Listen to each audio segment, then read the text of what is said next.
C'est comme si il y avait quelqu'un qui disait « il a l'autorisation de venir ». Ça, je le ressens. C'est-à-dire que ce n'est pas mon bon vouloir. Il y a des choses que je dois prendre, il y a des choses que je dois accepter. Et pour accepter, il faut être ouvert tout le temps. Donc, la vie de médium, c'est effectivement d'être constamment ouverte à ce qui va se passer chez les vivants et chez les défunts. C'est pas toujours facile, mais c'est fascinant. Parce que, au-delà de donner des messages, effectivement, on pourrait dire que notre vie devient comme un manifeste de développement personnel. C'est-à-dire qu'on apprend que faire le bien, c'est quand même mieux que faire le mal. On le savait avant, mais là, on a les preuves. Parce que on est quand même souvent rejoint par des épreuves. Ne croyez pas que je passe à travers les épreuves. C'est pas toujours facile, mais c'est absolument passionnant. On est donc en totale gratuité pour recevoir et pour accueillir ces gens qui viennent ou qui ne viennent pas. Pourquoi ne viennent-ils pas? Tout simplement parce qu'on n'est pas toujours compatible, on n'est pas toujours sur la même fréquence. Il y a des fréquences qui ne sont pas compatibles.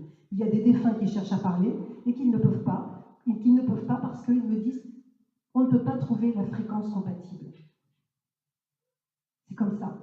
Et puis d'autres qui vont venir vous parler, qui vont mettre tout en œuvre pour que vous puissiez transmettre un message à leurs aimés, aux vivants qui sont là et qui les pleurent. Il y a vraiment de tout. C'est comme ici. Il n'y a pas de loi qui détermine l'au-delà. Il n'y a pas de loi. C'est absolument comme ici. Il y a l'ombre, il y a la lumière, et il y a nous qui devons discerner entre l'ombre et la lumière. Même si nous sommes protégés, nous sommes toujours soumis à l'ombre et la lumière. C'est à nous de discerner, c'est à nous de voir ce qui est bon pour nous ou pas bon pour nous. La protection n'a rien à voir. On me demande souvent, mais comment fait-on pour se protéger quand on est médium?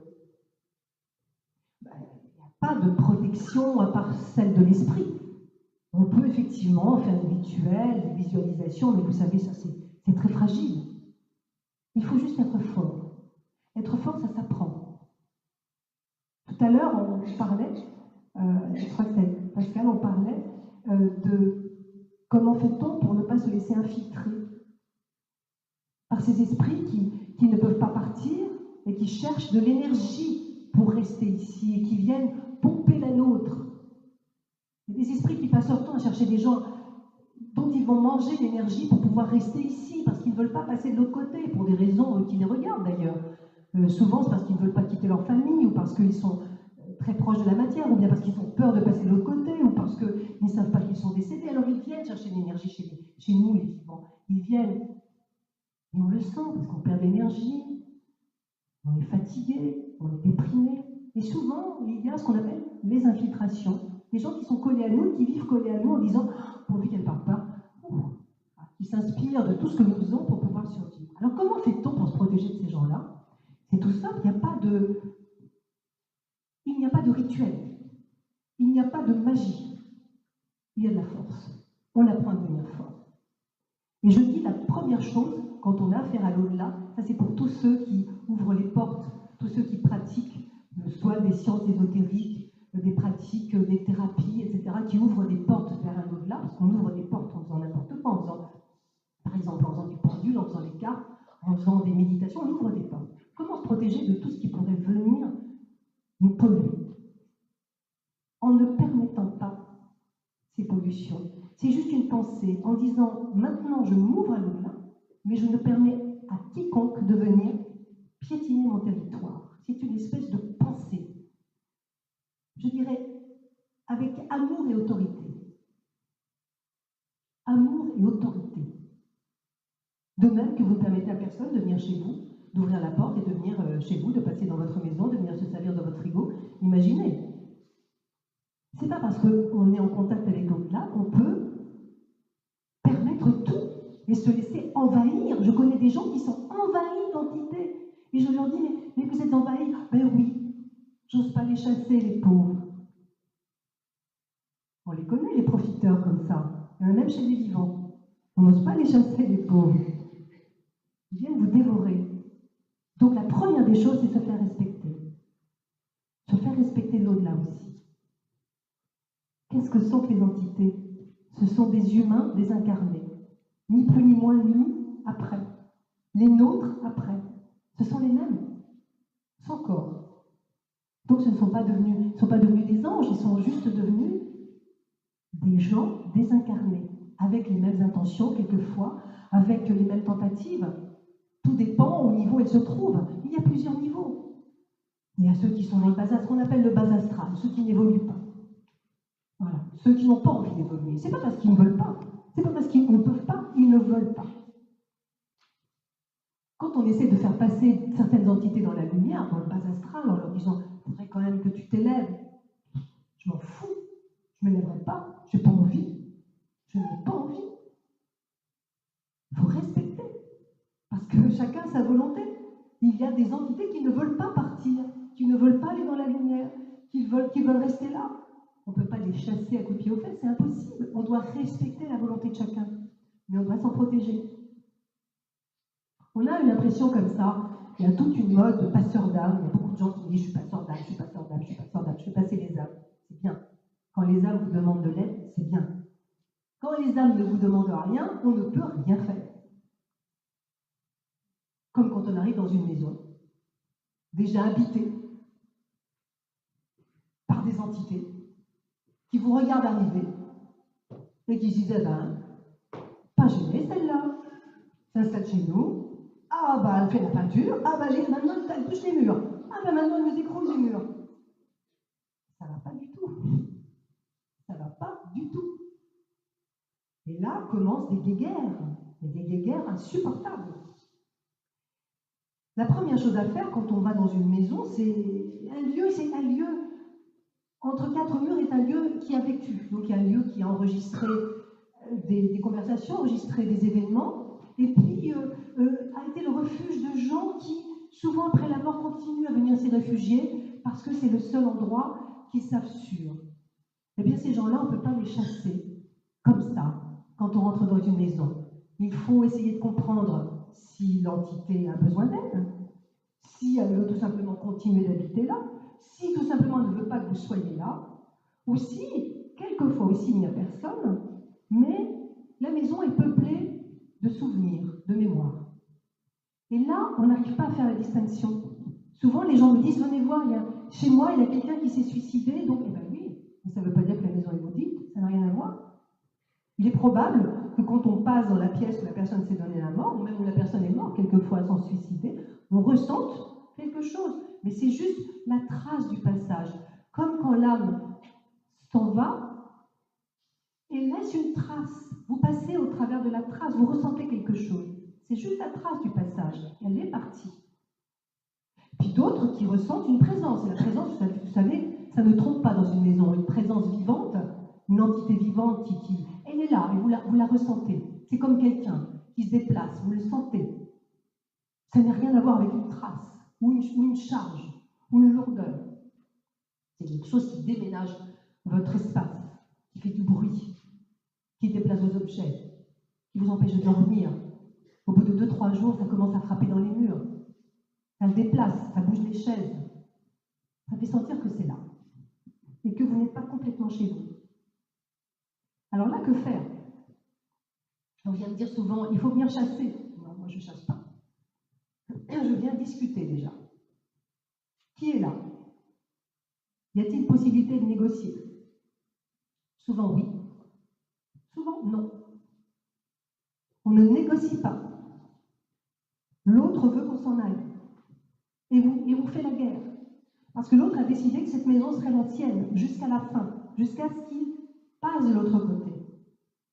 Quelquefois, comme ça m'est arrivé quand j'ai acheté ma petite maison, quelquefois, l'entité me dit « moi je suis revenue ici, je suis passée mais je suis revenue.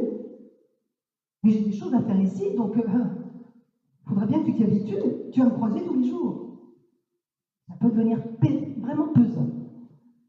Ça devient très très pesant, surtout quand vous invitez des amis et qu'eux aussi le croisent tous les jours. Surtout quand c'est un gallo-romain. Voilà, c'est pas facile à expliquer. Et donc, notre atmosphère, notre environnement n'est fait que de ça. Parce que là, on se regarde, on se voit, on a l'impression qu'il n'y a que nous ici. plein de monde avec nous. La plupart d'entre vous sont venus avec leurs défunts qui les accompagnent. On est très nombreux partout. Moi, je vois des gens qui se baladent dans les parcs, je vois des gens qui se baladent sur les trottoirs qui ne sont plus de ce monde, qui continuent de se balader, d'aller faire leurs courses, d'aller promener leur chien, ou un semblant de chien qui n'est plus là. Ils continuent de faire ce qu'ils ont fait toute une vie parce qu'ils n'acceptent pas le changement. Qu'est-ce qui empêche une entité de passer de l'autre côté? Le changement. Je ne veux pas changer. Mais même arrivé en guidant des entités vers la lumière. Il y a toute une époque où je travaillais beaucoup avec le Père Brune, on envoyait des entités dans la lumière. Les entités allaient, et au dernier moment, revenaient en disant « je ne veux pas y aller ». Non, je ne veux pas y aller. Mais pourquoi? J'ai peur. Peur. Je ne sais pas ce qu'il y a derrière. C'est la lumière, mais j'en sais rien. La peur. La peur qui fait qu'ils vont errer. C'est la même peur qui fait qu'on est en train de errer. Nous, la peur du changement, qu'on fait toujours la même chose et qu'on attend que ça se passe. Et en fin de compte, le danger, c'est que nous devenions, nous aussi, des entités errantes, avec ce monde qui change, et qui nous demande de changer, qui nous booste et qui nous donne des coups de pied aux fesses. La résistance au changement, c'est ce qui perturbe les gens qui ne passent pas. Cette résistance au changement. Ce n'est pas le bien et le mal. Ne croyez pas que des gens qui ont fait du bien, bien sûr qu'ils vont vers la lumière, et que ceux qui ont fait du mal considèrent avoir fait du mal, ne vont pas dans la lumière. C'est très différent, tout est vibratoire, donc ça ne marche pas comme ça. On a transformé en bien et en mal une histoire de vibration. Personne ne vous juge, c'est vous qui vous jugez. Il y a des gens qui décident de ne pas partir parce qu'ils considèrent qu'ils ne sont pas top pour partir, ils ne sont pas à l'aise, il y a quelque chose qui n'a pas été fait, donc ils restent encore là, il faut qu'ils y pensent, il faut qu'ils réfléchissent. D'autres qui ne veulent pas partir parce qu'ils disent, j'ai eu ça comme réflexion, je dis pourquoi vous ne partez pas? Parce que je n'ai pas fini mes placements bancaires, je n'ai pas encore tout placé, donc je ne peux pas partir comme ça, c'est pas sûr pour mon argent, parce qu'on reste pour des choses qui nous semblent importantes. Mais ce n'est pas toujours des choses de l'amour. C'est quelquefois des choses très matérielles qui nous bloquent, même après. On se regarde avant de partir et on juge si oui ou non nous sommes aptes à aller vers la lumière. Nous sommes tous aptes à aller vers la lumière. Nous sommes tous aptes à passer dans ce tunnel et à guérir, parce que en fait, nous sommes tous des malades d'angoisse, des malades d'incertitude qui avons besoin de guérir quelque part. Et cette histoire de médiumnité et de communication avec l'au-delà, ça m'a toujours appris que seul le jugement que vous portez, votre regard sur vous-même, est le plus valable. Ne pas se mentir. Ne pas se mentir. Se regarder en face. Le mensonge. Le mensonge envers soi-même, pas envers les autres. Penser quelque chose, avoir quelque chose au fond de soi et dire le contraire. Avoir des sensations négatives et dire « je ne suis que lumière ». J'aime tout le monde. Et dès qu'on rentre chez soi, on fait « ah, celle-là, je ne peux pas la voir. Ah, je n'aime pas. » Ça commence par faire la paix avec soi-même, avec ses envies, avec ses jalousies, avec ses préjugés, avec ses mécontentements. Ça commence par là. Et faire venir cette vérité à la surface, parce que c'est ça en fait. On vient à parler justement de ces NDE, dont on parle beaucoup et qui me font beaucoup réfléchir. Je parle toujours de ma copine Mireille Darc qui a fait une NDE, Mireille Darc considérée comme quelqu'un de très lumineux, qui fait tout ce qu'elle peut pour faire le bien, qui est généreuse, qui est gentille, quelqu'un qui a beaucoup de cœur et que j'aime beaucoup. Quand elle s'est fait opérer du cœur il y a 3 ans, eh bien, elle a fait une NDE négative. Elle a traversé l'enfer. Ça a été épouvantable, elle a mis des mois sans remettre. Oui, elle a traversé le tunnel, oui, elle a vu une espèce de lumière, et puis très vite, de l'autre côté, c'est devenu démoniaque. Elle a eu des espèces de diablotins qui l'ont insultée, qui l'ont torturée, et puis elle est arrivée vers une figure connue qu'elle a beaucoup aimée. Et cette figure connue lui a dit « Repars vite d'où tu viens, repars vite d'où tu viens ». Quand elle s'est réveillée, elle a dit « Mais quoi, je suis damnée? Je suis quoi? Qu'est-ce qui s'est passé? Pourquoi j'ai vécu ça? Je suis morte, je vais aller en enfer, mais alors donc je vais aller en enfer. » Ben non. Parce que la NDE n'est pas la mort. Parce que la NDE est un moment clinique où nous passons de l'autre côté, nous allons visiter un autre côté tout en étant vivants encore. On n'entend plus le pouls, il n'y a plus de fonction cérébrale, mais il y a une vie qui est dedans. Nous ne sommes pas morts. La conscience part, et elle part avec ce qui se passe dans notre inconscient à ce moment-là. Tout ce qu'on n'a pas purgé. En l'occurrence, pour elle, c'était ça. C'était tout son aspect noir qui ressortait, toute cette noirceur qu'elle voulait cacher, qu'elle n'a jamais regardé en face. Et puis pour d'autres, moi j'ai connu, notamment quelqu'un qui s'appelait Ned Dagerty, qui était un tenancier de boîte de nuit à New York, qui a écrit un livre et qui avait vécu une NDE positive, alors que lui était un bandit qui avait du sang sur les mains. Ah, lui, il est passé, il a vu les cités de lumière, il a reconnu quelqu'un comme étant la Vierge Marie, qui lui a parlé, qui lui a dit, on était bien avant 2001, que les 2 tours allaient s'écrouler, etc., etc. Pourtant, ce type, croyez-moi, il n'était pas génial au niveau de la mentalité et du cœur. Pourtant, il a vécu une chose merveilleuse. Alors, est-ce que la NDE positive et négative, c'est vraiment le signe du paradis et de l'enfer? Je ne crois pas. C'est le signe de ce que nous sommes au moment où nous partons de l'autre côté, au moment où nous allons vivre cette aventure de l'inconscience. Comme si la conscience sortait de vous à ce moment-là, mais restait. Elle sort, une grosse bulle de conscience qui part, et puis qui revient. C'est comme une espèce de grosse bulle. Mais ce n'est pas la mort. Parce que de la mort, on ne revient pas. Mais nous sommes bien plus que la mort. Parce que nous mettons toujours le mot fin au mot mort. Mais non, nous sommes bien plus. Nous sommes un monde qui n'en finit pas de mourir et de revivre à l'intérieur. Nous pouvons être en contact avec des tonnes de choses. Nous vivons des choses incroyables, des contacts ahurissants, des prémonitions, des signes. Alors pourquoi mettre toujours ce terme-là, mort, par rapport à ceux qui partent? Oui, il y a un truc qu'on n'a pas trouvé, c'est le moyen de colmater la blessure quand les autres partent. Ça, on n'a pas trouvé. Depuis le début de l'humanité, on est tous amputés de quelqu'un et on n'a pas compris qu'en fait, nos compagnons de vie, ceux qui partent avant nous, pour lesquels on souffre horriblement, ils avaient passé une espèce de pacte avec nous sur l'histoire qu'on allait vivre. Tout ça s'est fait ensemble. On l'a vu ensemble en notre temps. Tout ça, ça sert à quelque chose. Parce que la question qu'il faut se poser, c'est pas pourquoi ça m'arrive, ça, pourquoi tout ça sur moi, c'est à quoi ça sert? À quoi ça sert? Je vis un truc négatif, ça sert à quoi? Je souffre, là, ça sert à quoi? Est-ce que ça sert à quelque chose pour moi et pour les autres? C'est la première question à se poser. Les autres partent, oui. Parce qu'en fait, toutes ces histoires de vie et de mort, depuis le début de l'humanité, je n'essaierai même pas d'évaluer à combien de milliards nous en sommes d'humains qui sont morts depuis le début de l'humanité. Donc c'est une vieille histoire. Et à chaque fois qu'un humain arrive sur Terre, c'est la grande stupéfaction. Il dit « Mon Dieu, il y a la mort. C'est pas possible. » Comme si ça ne faisait pas partie de l'histoire. Et on sait pertinemment que ça fait partie de l'histoire. Mais c'est plus fort que nous, comme on le cache depuis le début, et puis on se raconte des histoires, on se ment.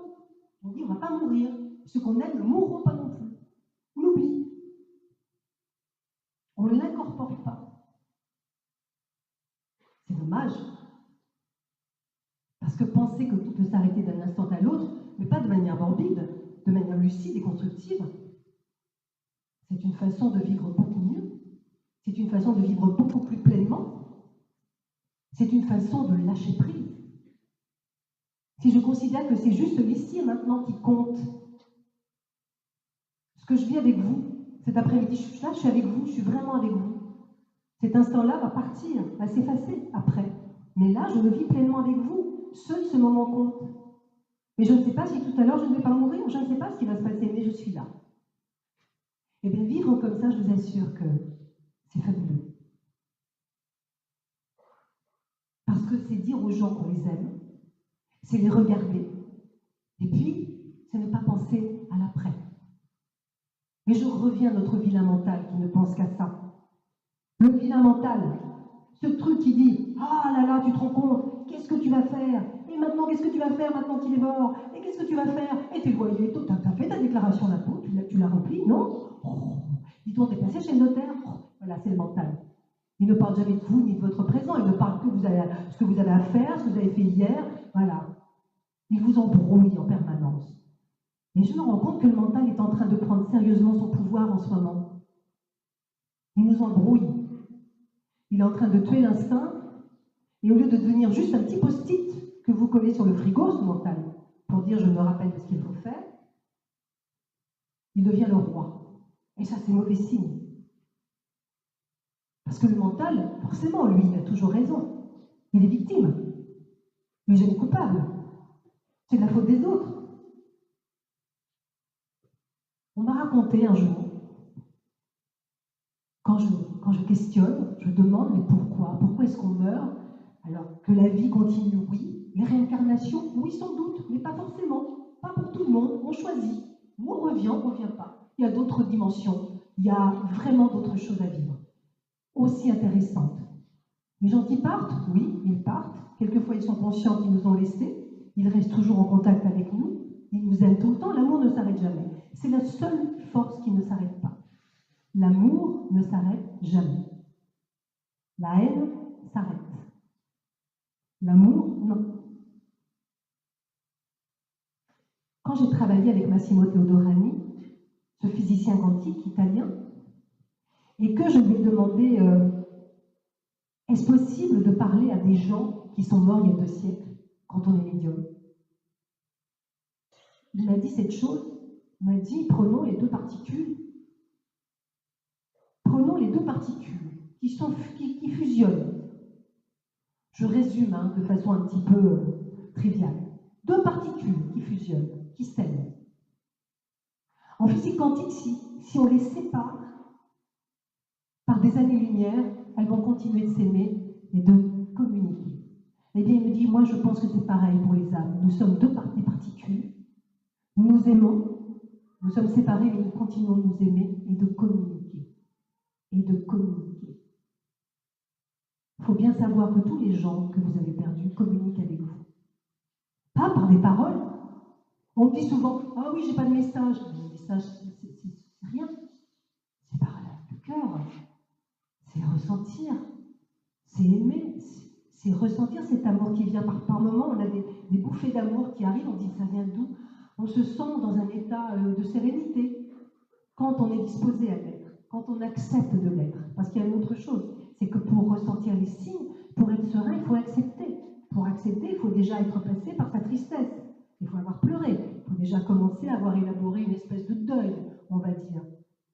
Mais quand on est prêt à dire ok, j'accepte l'ordre des choses, j'accepte cette vie qui m'a enlevé un tel ou un tel, et bien je suis sûre que là on commence à avoir une communication formidable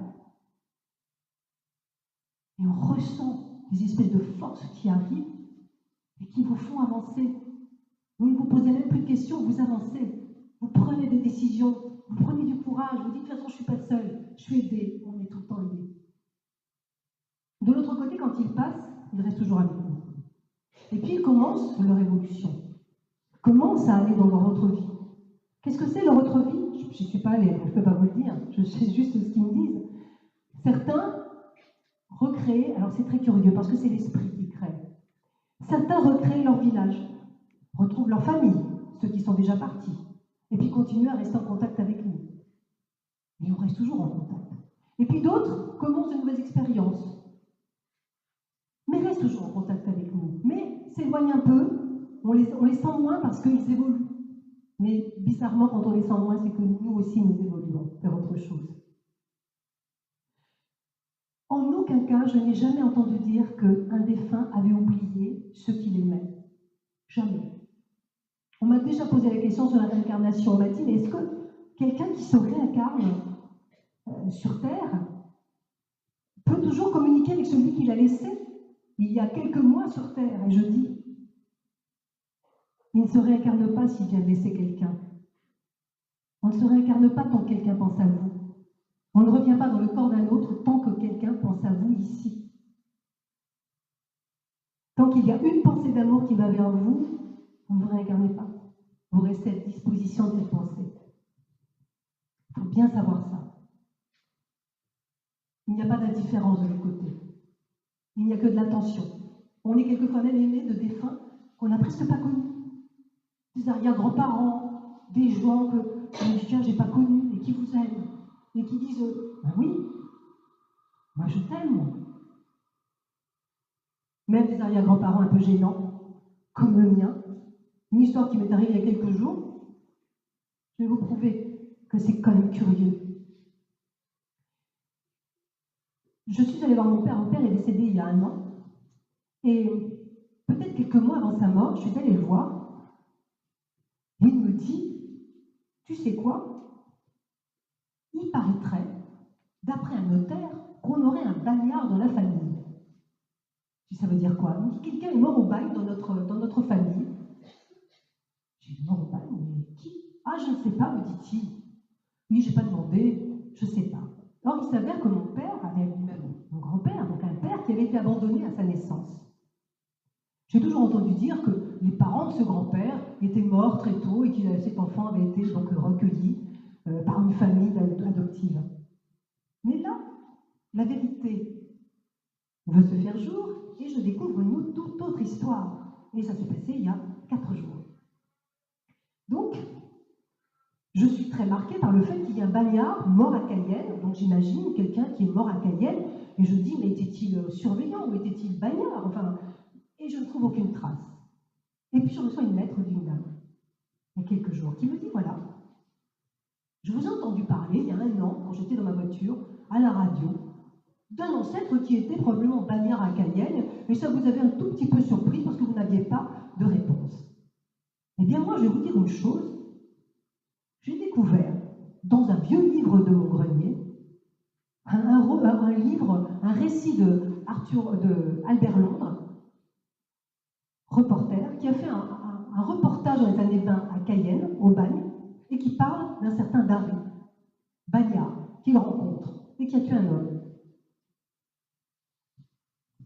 Je suis évidemment alertée par ce récit et je commence mes investigations et je découvre effectivement mon arrière-grand-père est un homme qui a tué un homme à coup de couteau.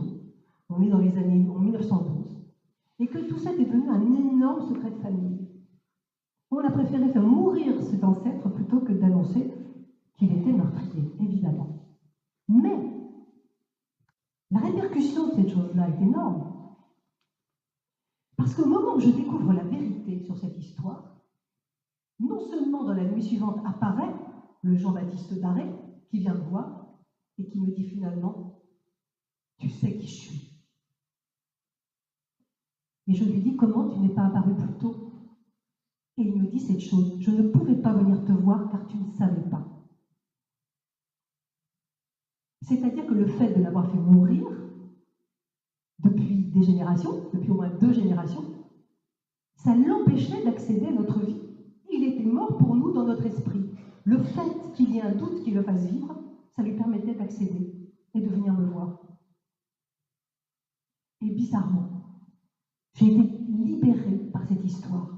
Comme si une chape de plomb que j'avais depuis étant toute petite, quelque chose, s'était complètement libéré. Le secret, vous savez, ce fameux secret de famille, l'ancêtre maudit. Et ça y est, voilà, on avait fait la vérité. Il était là.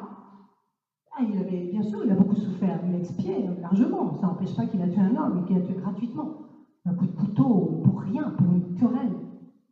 Mais il était là. Et reconnu. Pas mort dans l'esprit de ses descendants. J'en ai parlé à mon frère qui m'a avoué avoir été libéré lui aussi de quelque chose. Comme si à chaque fois, vous avez mué. C'est la psychogénéalogie, vous savez ça. Tous les problèmes transgénérationnels. La vérité vous dégage d'une espèce de nuage sombre que vous portez et dont vous ne savez rien. La vérité. Le besoin de vérité des entités. Le besoin de vérité de nos ancêtres. Le besoin de vérité autour de nous. La vérité, même si elle n'est pas belle, la vérité est libératrice. Chaque jour, on le teste. Il n'y a rien de plus terrible que le mensonge dans nos vies et dans l'après-vie. Et à chaque fois que les entités viennent, c'est pour faire vérité. Je veux la vérité sur moi, la vérité sur ma vie. Je veux exister.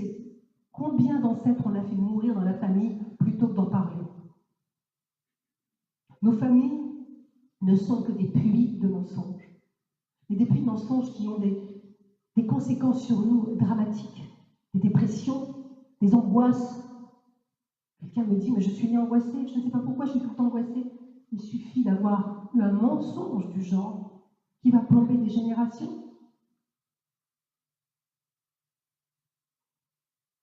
Tout ça, ça fait réfléchir, bien sûr, sur le sens de la vérité, ici et maintenant, et après. Raconter la vérité, c'est une chose qui nous fait gagner un temps infini et qui sauve des générations.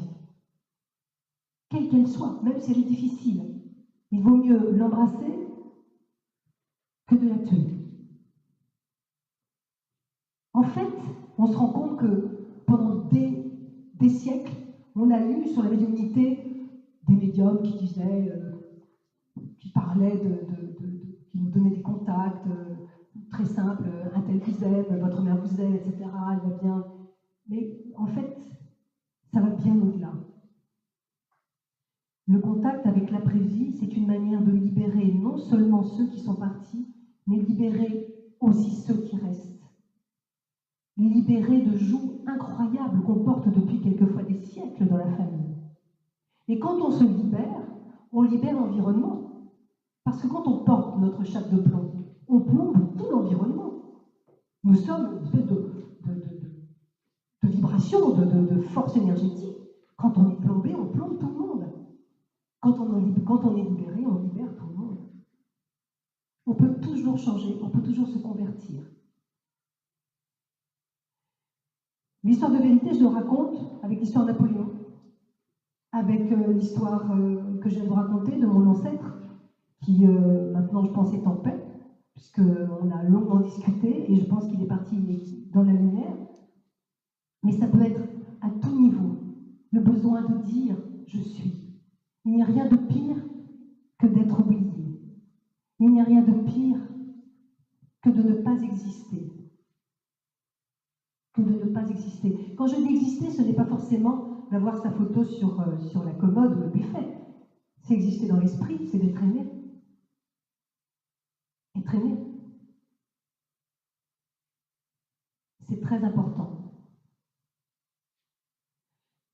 Je regarde François, est-ce que je suis dans les temps? Parce que je ne voudrais pas dépasser. Une heure, et encore une heure, si tu veux. Je pense qu'on passera aux questions, je pense que avant. On va continuer parce que je voudrais vous parler aussi si vous en êtes d'accord, d'expériences que j'ai vécues et qui m'ont fait penser aussi à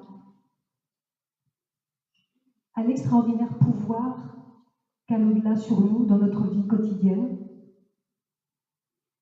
Je voudrais vous parler notamment de revenir sur des histoires comme celle de l'espion russe.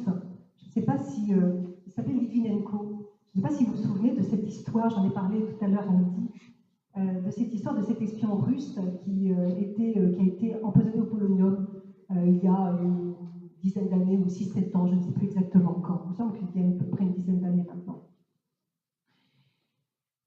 Et qui était venu me voir, parce qu'effectivement, quand on est médium, on a pas mal de visites. Et qui était venu me voir à plusieurs reprises pour discuter. Mais comme je suis extrêmement sceptique de certaines visites et que je me dis, un espion russe qui vient te voir, je ne vois pas très bien pourquoi, toi, au fin fond du Berry, tu serais visité par un espion russe qui a été tué au polonium à Londres. Enfin, je veux dire, il n'y a quand même pas tellement de cohérence là-dedans. Donc, je me méfie, je me dis peut-être que l'actualité est en train de te monter à la tête. Et tu te racontes des histoires. Et toutes les nuits, j'entendais dans mon oreille, c'est Sacha. C'est Sacha. C'est pas possible. Donc, je repoussais. Je dis, je ne veux pas, c'est mon esprit. C'est mon esprit qui est en train de mouliner. Et je le renvoyais. Et puis un matin, je reçois un coup de fil d'une médium qui habite le sud de la France, que je ne connaissais pas, mais qui avait entendu parler de moi, par des amis communs, et qui me dit, oui, vous ne me connaissez pas, mais je voulais vous dire juste qu'il y a un espion russe qui vient me voir, et qui dit que vous ne voulez pas lui parler. Et alors moi je réponds, mais pourquoi vous ne lui parlez pas vous-même? Et elle me dit, mais non, moi je ne peux pas, vu qu'il n'a pas la même fréquence que moi, j'arrive pas à lui parler, j'arrive pas à comprendre ce qu'il me dit. C'est vous qui devez le prendre. Donc, je lui dis, bon, écoutez, nous allons l'accueillir avec beaucoup de bonheur, cet homme. Et il vient me voir, et la première chose qu'il me dit, je suis vivant, c'est incroyable. Oui. Me dire ça à moi, ça un peu. Oui, pourquoi pas. Il me dit, voilà, maintenant il faut que vous disiez à ma femme qu'elle est en danger. Il faut qu'elle quitte Londres très très vite. Elle est en danger parce que celui qui la protège est dangereux pour elle. Il faut qu'elle le sache, elle n'est pas dans les bonnes mains. Elle est dans les mains ennemies, donc il faut. Je sais ça, oui, très bien. La petite marmotte. Je ne peux pas aller à Londres dire à la femme d'un espion russe qu'elle est en danger. Non, mais franchement, je suis au fin fond de mon Berry, moi, tranquille. Elle dit, je ne peux pas. Donc, encore une fois, je l'envoie, je lui dis, excusez-moi, c'est absolument impossible. Et là, la médium me rappelle. Le lendemain, elle me dit, maintenant, il paraît que vous l'avez encore envoyé au plot et il revient en me disant qu'il faut que vous l'écoutiez. Ça, c'est véridique, c'est complètement fou. Et je dis, bon, bah, d'accord, mais je ne peux pas faire ce qu'il me demande. Je ne peux pas le faire. Il revient et il me dit, il faut absolument parler à ma femme. Et je dis, je suis la seule médium, il n'y en a pas en Angleterre, là-bas dans le coin, qui pourrait vous... Surtout vous parlez anglais. Il faut que vous le fassiez. Je dis, d'accord, écoutez, je vais le faire, mais à une condition, c'est que vous m'ameniez votre femme. Vous me la faites venir, d'accord? Vous me faites venir votre femme, et puis moi je lui dis tout. Et voilà. On se lave les mains, on sort, et 2 jours après, je reçois un coup de fil d'une attachée de presse de la maison d'édition Robert Laffont, qui me dit cette chose, qui me dit, écoute Patricia, ça fait longtemps, parce que je faisais une chronique libre à l'époque, elle me dit, ça fait longtemps que je ne t'ai pas eu au téléphone, mais voilà, on a une opportunité, on a, tu sais, la femme de l'espion russe qui est mort, qui passe là, parce qu'elle présente un bouquin sur la mort de son mari, ça t'intéresserait de l'interviewer? C'était absolument 48 heures après. Évidemment, je faisais l'interviewer. J'étais très contente, elle beaucoup moins, et parce qu'elle était très très choquée de ce que je lui ai dit. Effectivement, c'était un peu étrange. Et c'est pour vous dire aussi que nous devons agir, mais que quand on vous demande des choses, on doit aussi faire en sorte que vous puissiez les accomplir.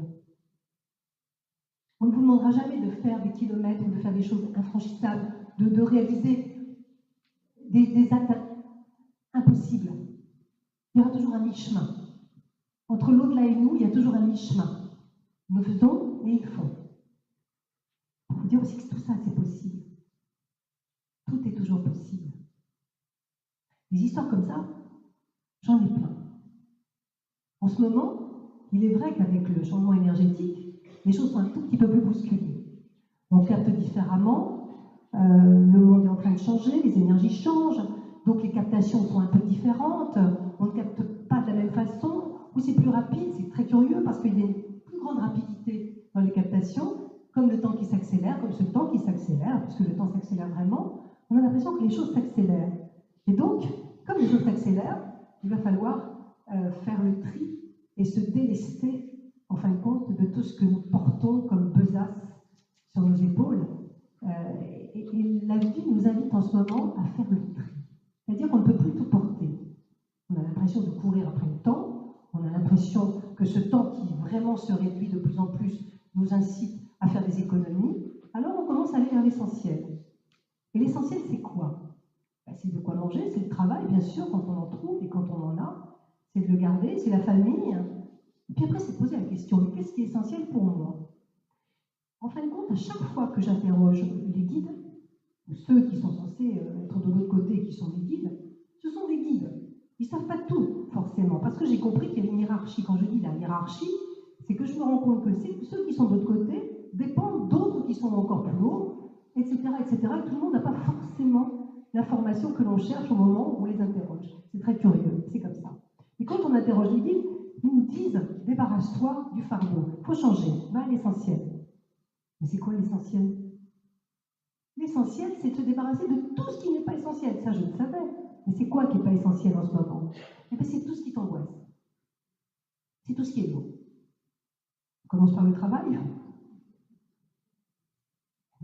pas se débarrasser des choses qui ne sont pas essentielles parce qu'on est obligé. Non, non, fais le tri. Et je me suis mise à penser que finalement, c'est au-delà, demande de faire le tri. Et je ne comprenais pas pourquoi. J'ai dit pourquoi faire le tri pour pouvoir vivre mieux. Pas seulement, me disent-ils. C'est pas seulement vivre mieux, c'est juste être capable de communiquer.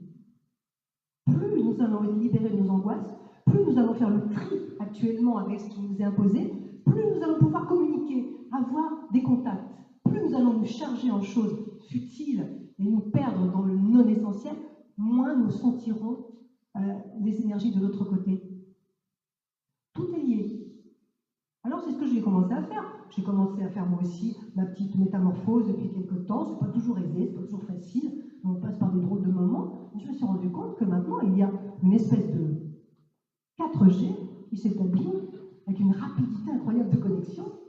Ça ne mouline plus comme avant. Il y a des périodes où ça moulinait beaucoup. Et quand ça moulinait beaucoup, je ne capte pas, je n'entends pas, je ne comprends pas. On me disait mais non, c'est trop chargé. Mais pourquoi? C'est trop chargé. Ta fréquence est trop chargée de choses non essentielles. Je dis ça pour les gens qui cherchent des signes ou qui me disent je ne comprends pas, j'ai rien. Débarrassez-vous de ce qui n'est pas essentiel. Faites le tri à l'intérieur. Ah, il faut du lâcher prise, hein. Sinon on n'y arrive pas. Le fameux lâcher prise, vous savez, la vacuité, le truc qui dit lâche. Lâche quoi? Lâche. Je commence par quoi? Par tout ce qui t'agace, par tout ce qui est lourd. Pour un moment. On commence par quoi? Quand on lâche, on commence par quoi? Par le regard des autres? Ah oui, le regard des autres. Le jugement, vous savez, le regard des autres. Qu'est-ce qu'ils vont dire? Qu'est-ce qu'ils vont dire si je fais ça? Oh, qu'est-ce qu'ils vont dire s'ils me voient comme ça? Ah, je ne voudrais pas qu'ils me voient comme ça. Pourquoi? Qu'est-ce que ça peut faire? Au fond, qu'est-ce que ça fait? La question, je me la suis posée. Souvent, quand j'ai écrit le premier bouquin, j'ai dit, je vais me ridiculiser. On va dire, d'arrêt, ça y est, le journaliste maintenant devient médium. Ah, ça, c'est nouveau. Ils vont tous ricaner. Puis la deuxième réflexion, c'est de dire, mais au fond, qu'est-ce que ça peut me faire? Puisque c'est vrai. Puisque c'est vrai. Puisque c'est vrai. Est-ce que ça vaut le coup de vivre aussi peu de temps sur Terre et de se renier pour faire plaisir aux autres? Franchement. Parce que plus vous allez vouloir correspondre à ce qu'ils veulent, plus ils vont vouloir des choses de vous. Et ça n'arrête jamais. Même si vous êtes une sainte, un saint, on voudra toujours plus. Alors pourquoi pas je me ferai en jeu? On va pas plaire à tout le monde, c'est ça qui nous embête? C'est de pas être aimé de tout le monde. Qu'est-ce que ça peut faire? Aujourd'hui ennemi, demain ami. Les choses évoluent. J'ai compris ça aussi par la médiumnité, que les amis d'aujourd'hui peuvent devenir les ennemis de demain et vice-versa aussi. Tout évolue, puisque tout dépend de la compréhension que nous avons de l'autre.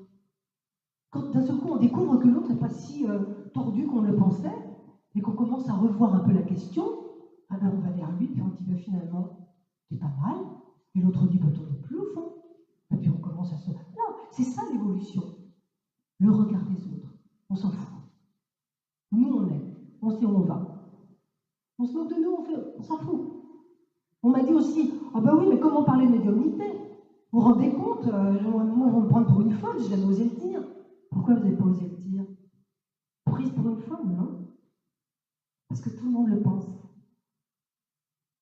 Tout le monde le pense. On n'est pas fou quand on perçoit des choses. On n'est pas fou quand on est humain. Percevoir des choses, c'est d'être humain. C'est juste qu'il faut trouver le bon langage. Il faut parler avec les mots adéquats. Il faut toujours trouver le bon langage pour parler aux gens. C'est-à-dire que si vous arrivez en disant à vos collègues de travail, c'est merveilleux, une grande lumière blanche est en train de moi. J'ai vu Jésus apparaître et puis il m'a servi mon ricoré. Évidemment, ils vont dire, mais complètement frappadaille, ils auront raison. Vous-même, vous ne pourriez pas tolérer une chose pareille. Mais si vous dites, tu vas rigoler, il m'arrive un truc bizarre, est-ce que ça t'est déjà arrivé d'avoir l'impression qu'il y a quelqu'un dans ta chambre, une présence? Qu'est-ce que vous croyez qu'on va vous répondre? Et on va dire, oui, moi aussi, mais moins fort que les autres n'entendent pas, moi aussi. Et ça se passe comme ça. Le problème d'être pris pour une folle, pour la fouille, c'est parce qu'on ne trouve pas les mots adéquats. Mais si on parle un langage rationnel, eh bien, on est compris tout de suite. Donc, il faut savoir dire. Mais tout peut être dit. Et surtout aujourd'hui. Surtout aujourd'hui. Que croyez-vous, les journalistes qui m'interviewent à la télé, qui sont ricanants, et qui vont « oh, oh, oh », qu'est-ce qu'ils me disent après? Le contraire. Le contraire, exactement le contraire de ce qu'ils ont dit sur le plateau, en disant « tu sais, c'est mon job, hein, mais au fond, qu'est-ce que tu vois sur moi ?» C'est mon père, là. Tu sens qu'il est avec moi? Je vous assure, c'est comme ça que ça se passe. Ne croyez pas que les journalistes moquent. Les journalistes ont peur. Ont peur d'être virés, ont peur d'être pris pour des fous. Mais derrière, ils viennent me voir. Mais tous, en parlant de Cherutier, comme d'ailleurs. C'est comme ça que ça marche. Mais vous voudriez qu'on se renie pour ces gens-là, qui n'ont même pas le courage de dire. Mais non, ayons le courage de dire, mais faisons-le intelligemment, soyons intégrés et non pas repoussés par les gens. Parce que tout le problème, c'est l'intégration. En fait, capter des mondes parallèles, c'est possible. Le dire, c'est possible. Mais si on le dit d'une façon où les gens nous rejettent, ce n'est plus valable. Ce qu'on veut de l'autre côté, c'est l'intégration. C'est que ça court, ça suive dans la société un courant. Et ça commence à s'ouvrir très très fort. Même avant de perdre quelqu'un dans la famille, parce que souvent on vient à tout ça parce qu'on a perdu quelqu'un et qu'on ne peut plus supporter sa souffrance. Même avant maintenant de perdre des gens, on commence à s'ouvrir en disant « et s'il y avait quelque chose, et s'il y avait cette chose-là, et si elle n'avait pas tort, et si c'était vrai ce qu'elle disait, et si je vivais encore après, et si je retrouvais mon père, ma mère ?» Ah ben oui, ça commence comme ça. Et qui peut vous prouver le contraire? Qui peut vous prouver que ça n'existe pas? Qui? On vous demande de croire à des choses insupportables et on vous demande de renier l'espoir. Mais quelle drôle de société! Continuons à y croire. Nos défunts sont là, avec nous tout le temps. Ils nous envoient des signes. Tous ces signes que vous ressentez, que vous voyez apparaître. Tous ces signes qui apparaissent. Alors beaucoup d'entre vous les voient, les ressentent, ne le disent pas forcément, mais c'est tellement évident. Les fleurs, les oiseaux, les visages sur les murs. Un signe, c'est pas quelque chose d'objectif. On ne peut pas aller dire au voisin « venez voir, j'ai un signe de mon mari, venez voir, venez voir ». Il va dire « oui, il y a une tache sur le mur, ça va leur faire réparer. Hein. » Mais vous savez que c'est un signe. Vous le savez, c'est dedans, ça le dit. Et vous ne pouvez pas le prouver, mais vous le savez. Et l'important, c'est pas de prouver, c'est de le savoir. La preuve ne sert à rien. C'est le cœur qui parle. La preuve ne sert à rien. On pourrait vous prouver des choses et des choses. Si votre cœur dit non, ça ne sert à rien. Même si tous ces gens qui sont sceptiques, vous leur apportiez la preuve, ils trouveraient toujours un moyen de dire non. La preuve ne sert à rien, mais c'est soi, c'est l'intérieur. Mais vous rendez-vous compte de ce que nous sommes et de ce que nous sommes capables de fournir, de capter et de produire, de communiquer. Alors soyons confiants, soyons conscients que nous n'avons pas besoin de preuves, mais que seul ce que nous ressentons est valable. Seul que nous ressentons, ce que nous voyons est valable. Vos défunts ne vous quittent pas, ils ne vous quitteront jamais. Vos enfants ne sont pas morts pour rien. Tout ça fait partie d'un scénario soigneusement élaboré par la vie. J'appelle ça la vie. Le mot Dieu, je ne sais pas, j'ai un souci parce que peut-être qu'il est tellement galvaudé en ce moment et utilisé par des gens qui ne sont pas vraiment sympathiques que je n'ai pas envie d'utiliser. Je dis la vie. La vie, elle a élaboré avec nous, avec notre complicité, des scénarios formidables. Alors elle dit voilà, la vie elle dit tu vas aller sur Terre, tu vas vivre là, tu vas mourir et revivre, et puis tu vas aller là où tu vas évoluer. Ah oui, c'est le mot-clé, l'évolution. On évolue. On est là pour évoluer. Vous allez me dire, c'était quoi l'évolution? L'évolution, c'est grandir. Alors vous pourriez me dire, mais grandir vers quoi? Là, je vous dirais, je ne sais pas. Il faut grandir, il faut évoluer. Comment on sent qu'on évolue? Là apparaît le mot-clé, le bonheur. On sent qu'on évolue quand on commence à toucher tout petit peu du bonheur, de plénitude. On se lève le matin, on dit oh, j'ai le cœur dégagé aujourd'hui. Oh, je suis bien. Mais nous, on se lève le matin, on dit Ah, je suis bien, ça va pas durer. Quand je vais arriver au bureau, attends, ils vont se charger de moi. Non, je suis bien. C'est parce que j'ai compris des trucs. J'ai compris des trucs que je n'avais pas compris hier, je me suis dégagée. Je me suis dégagée de choses. C'est ça, je grandis, j'évolue. Alors on choisit son parcours terrestre pour évoluer. On vous propose des choses. On est accompagné, bien sûr, on ne le fait pas tout seul, mais on le fait librement. On vous dit, voilà, en fonction de ton histoire, tu peux écrire cette histoire, ou tu peux écrire cette autre histoire, ou cette autre histoire. Et vous vous dites, ouais, moi je choisis cette histoire-là. Tu sais que cette histoire-là, elle va être difficile à vivre, mais elle va te rapporter énormément au niveau de l'évolution, tu vas comprendre beaucoup de choses. Oui, oui, je suis prête. Oui, mais ça va être un peu compliqué. Ah oui, mais écoute, je suis prête, là, j'y vais, impeccable, je vais évoluer, ça va être bien, je me sens bien.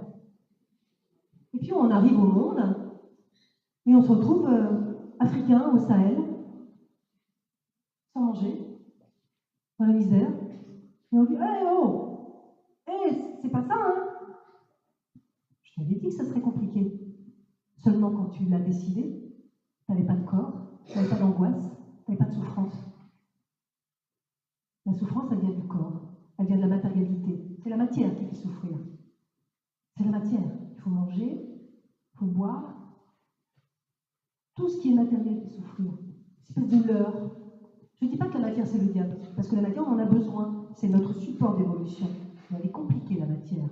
Donc, dès qu'on a réussi à maîtriser cette évolution avec la matière, on gagne des points, je vous assure. Et alors, on a choisi un truc très très dur, et on l'a choisi en connaissance de cause. De temps en temps, on sent des choses, on a des sensations qu'on savait que c'était. Vous savez, c'est l'impression de déjà vu, l'impression de, mais oui, je sais que je devais passer par là. On me le dit souvent, je sentais que je devais passer par là. Je sentais qu'il allait se passer ça. Je savais déjà comment ça allait se passer. Ben oui, on le sait parce qu'on l'a écrit. On connaît l'histoire. Il n'y a qu'une chose qu'on n'a pas écrite, c'est ce qu'on fait sortir, ce qu'on fait rentrer dans l'histoire. On a le choix. On a une vie, on a des gens dans notre vie. Et puis il y a des gens qui me disent, ah ouais, mais moi ma vie elle est pourrie, c'est naze, vraiment. Oh là là, j'ai des gens à côté de moi qui sont épouvantables, qui me détestent, je suis entourée de gens qui m'aiment pas, qui sont jaloux. Il faut vous en débarrasser, vous vous faites sortir. On n'est pas obligé de supporter. Ou on résout, ou on s'en va. Qui vous oblige à supporter? On résout. On est là pour trouver des solutions, pour résoudre les conflits, ce qui nous fait du mal, ce qui nous pèse. Donc on nous dit, résous. Mais on nous dit tout le temps, résous. Si tu n'es pas content, si tu es angoissé, résous. Ah oui, mais il faut du courage. Il faut un tout petit peu de courage. Le courage, c'est une valeur extrêmement importante, qui tend à disparaître énormément, mais qui est essentielle à notre vie. Le courage. C'est ce qui va nous permettre de franchir nos peurs, être plus fort que nos peurs, résoudre. Et après, on écrit chaque jour une page de notre vie, c'est à nous de faire sortir et entrer qui on veut. Il n'y a pas de drame à éviter de voir des gens qui me font du mal. Il n'y a pas de drame à aller chercher des gens qu'on aimait bien mais qu'on a viré à un moment. Tout ça est possible, il faut juste relativiser et savoir que tout ça compte pour notre évolution. Notre évolution ne passe pas par l'autoflagellation, la victimisation, elle passe par l'amour de soi. Ah oui, j'ai oublié, c'est essentiel, il faut s'aimer un peu. Ah, c'est compliqué de s'aimer un peu. Ah, et puis il faut donner de la valeur. Ah, c'est compliqué, hein. Oui, parce qu'on compte sur les autres pour le faire, mais surtout les autres, ils ne font pas des mal. Donc, on a de la valeur, on s'aime. On vaut le coup quand même, on est là. On n'est pas arrivé là, après tout ça, on n'a pas fait tout ça pour ça. On va y arriver. Être humain, c'est une superbe aventure, ça ne s'arrête jamais. Être humain ici et maintenant, ça continuera après. On est toujours avec les autres. On choisit des histoires avec les autres. Tout ça est écrit ensemble. Qui va partir le premier, qui va partir en second, qui va partir le troisième. On se rejoint à la fin. On retrouve toujours ce qu'on a aimé. On ne se quitte jamais. On se sépare, mais on ne se quitte pas. Et un jour, on se retrouve quand on passe sur le même plan. Tous ceux qui sont partis, que vous avez pleuré, tous ceux desquels vous ne vous remettez pas de la mort, vous les retrouverez en tant que couple. vous allez les revoir, les reconnaître et sentir cette jubilation. Tous les défunts qui parlent disent « Ah, j'ai retrouvé ma mère, j'ai retrouvé... » Il y en a même qui dit « J'ai retrouvé mon chien, j'ai retrouvé mon chat, je l'ai reconnu. » Ou alors, quelqu'un m'a dit « Tous mes animaux, quand j'étais petit, sont venus me sauter dans les bras. Tous mes chats. » C'est merveilleux, vous vous rendez compte? Je ne savais pas que les animaux, moi, pouvaient rejoindre nos défunts et continuer, parce que c'est l'amour. Il n'y a pas d'espèce dans l'amour. Il n'y a pas de différence. Il n'y a qu'un truc, c'est l'amour. On ne nous classe pas par espèce de l'autre côté. C'est ici qu'on est classé par espèce, les minéraux, les végétaux. Tout ça, c'est de l'amour. On se reconnaît. Sous quelle forme, je ne sais pas. Je n'ai jamais été dématérialisée à ce point-là. Mais on se reconnaît. Et on sait qui nous sommes. Donc, je vais conclure là-dessus avant de passer aux questions. Je voulais juste vous dire aujourd'hui, par les temps qui courent, par les temps difficiles, de garder confiance, toujours en vous et en la vie, parce que c'est essentiel. Je ne fais pas une prédication religieuse. Je vous dis juste que ce que je vis, j'ai envie que vous le viviez aussi, parce que moi, je vis un truc normal dans ma campagne.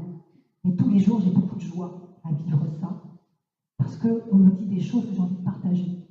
C'est que de toute façon, votre présence ici a été choisie et indispensable. C'est-à-dire que votre présence est indispensable aux autres.